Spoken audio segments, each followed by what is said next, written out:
Hello everybody, this is Toys R Us. For this special figure showcase, we're going to be looking at the 1986 Autobot Skydive. What we'll do with this video, we're going to have a quick look at him in both of his modes. That will help you decide how you want to display him. I'll point out some things that you need to be aware of if you have to purchase one for yourself. I'll show you the accessory that comes with him so you know that you've got the right one. And as I'm lucky enough to have a couple of different types of packaging, we can have a look at the artwork and the battle scenes on the back of that. Okay, then here we go. So as I've just said, 1986, he was part of Series 3 of the wave of Generation 1 Transformer figures. And he's very small and very basic, but I'm sure you'd agree he looks really good. The colour scheme with him works fantastic. Grey, black and red. And these are, of course, metal chests, so you can really feel sort of the weight in that. And again, although a very basic figure, he does actually have ball and socket joints. So that's a good bit of articulation for the arms, and it means you can pose and point the gun. But that's about it, unfortunately. The legs are totally fused together, and that brings me to a point that you need to be aware of if you're after one for yourself. So if they've got really weak or loose joints, shall we say, you obviously can't pose the arms. And also it's very common for this to slide right down with just a bit of overplay. That's all. Just had a lot of love when it was first brought. Right, so you also need to be aware of that there's a landing gear there, which you'll see in a second when it's in the jet mode. And what I'm about to say now may sound really, really silly and obvious, but if you're just buying it from jet mode like that and you don't know that he has his head, because this is a combining robot, and this was released around the same time in Japan. They had a cartoon known as Scramble City, and basically this describes what you can do with these particular robots. So you can scramble all the limbs. So although he's normally Superion's right leg, he can obviously be the other leg, and he can either be an arm as well. And the main reason he can do that is with his head. So obviously Silverbolt's legs will connect to there, whereas if you want him to be an arm, you need to be able to fold it there and connect into the shoulder joint. So if he hasn't got one of them, you can't do that. I mean, you can also connect into any of the other Scramble City combiners, so that's obviously Hotspot for Defensor, and even the Decepticon ones as well. The things to be aware of as well are the stickers. There's a lot of stickers on him, and he does look really good with them. I know you can get repro labels and toy hacks, etc., but if you're looking to buy one without having to go to that hassle yourself, you are looking for some good stickers. So there we go, lovely basic bot, just looks really good. Right, so let's have a look at the alternate mode then, and the alternate mode is a fantastic F-16A Fighting Eagle. And again, stickers straight away are important. To be fair, if you've got loose wings, it's not really that much of a problem when he's in this particular mode. There's the landing gear again, which we mentioned, and there's some of the stickers underneath, so it's not as important. But again, very basic, but he does look very, very good. I'm just going to move this over here for a second. In fact, I'll move it down because we're going to have a look at him combined as part of Superion there. And you can really see that it's a metal chest there, because look at all the dings that have come out of that there, unfortunately. But a great combining robot, and this isn't Skydive's fault, but it's Silverbolt's. The thing to be aware of with this is obviously the loose legs. I'm just going to pop him down there for a second because we're going to have to look at some of the packaging now. So this is a little individual box. This is a Gig box, as it says there and there. And Gig was an Italian company that was licensed by Takara.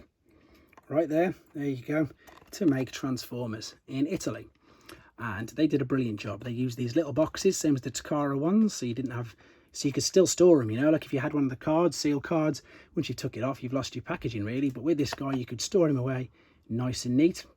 What they also did was they called them Transformers as well as Transformers, and they also changed the names. So he's now known as Log. And then the other thing that you might be wondering is the C at the top. That stands for Cybertrons, which is translated to Autobots, and his reference number is 51. There we go. And I'll show you more of that in a minute in the rest of the other Gig box we've got. So there's his little box. Now this is fantastic. This is a Takara exclusive piece of artwork. That is your Titans that we normally see in base modes having a battle, but there they are, Trypticon and Metroplex transformed. Great piece of artwork there, fantastic. Right, let's have a quick look at the European reissue that came out, still as part of Generation 1 figures, so 1990. There he is on his card. These are known as like the classic reissues or the classic releases because they're all in gold packaging. And then unfortunately on the back, there's not much apart from his very basic transformation and where to put the stickers. But these are again all legit Generation 1 figures. Now let's have a look at the gift sets. So we'll look at the standard Hasbro one first because it's right there. And the reason why Silverbolt's missing is because he's out on display. But you've now got this awesome artwork there for Superion. That's better, we've got space. And there is Skydive, of course, still in his right leg position. And then if we turn it around, I suppose the interesting thing is on the back. This is, I'm just making space, the 1985 battle scene that we're used to seeing. So you've got the Dinobots, Jetfire, the infamous red tracks, and of course Shockwave coming in. Fantastic piece of artwork. And then of course you've got 6 tech specs because you've got Superion as well. Right, so the next thing we're going to look at is the Italian Gig gift set. And everything's pretty much the same apart from the fact that you've got Gig in the bottom corner. They've changed all the names and they've changed Superion's name to Pentajet. And I'm presuming it has something to do with like Pentagon, 5 sides, 5 jets. I'm imagining that. And of course there it says Transformer again. But the box is exactly the same. It's just in Italian. There we go. So we've got that lovely battle scene again on the back. You've got all 5 of the bots there and it shows them how they combine. Brilliant stuff. I mean, there are of course other gift sets. There's a Takara one. I just haven't got round to getting them yet. I just want to show you the different variants that we've got in hand. And there he is. That is, as I say, 1986, very, very basic robot. Very basic transformation. I know I didn't show you the transformation, but it is literally slide the legs out. Well, bring the tail up, slide the legs out, fold the nose cone back and pull the arms out. It's that simple. But again, the main gimmick was at the time, not the transformation process. It was the fact that it could combine to form an amazing robot, which you see right in the middle. So there you go. I hope you enjoyed looking at him.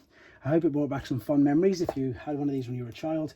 And the same thing, I hope it helps you with your quest to complete yours.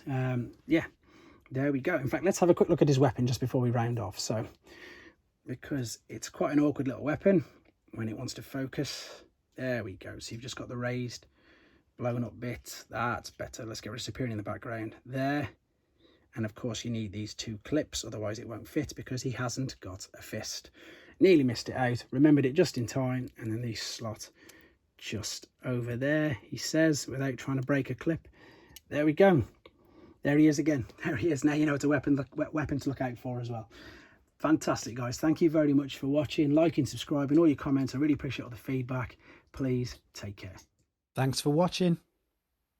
Like and comment. And don't forget to subscribe.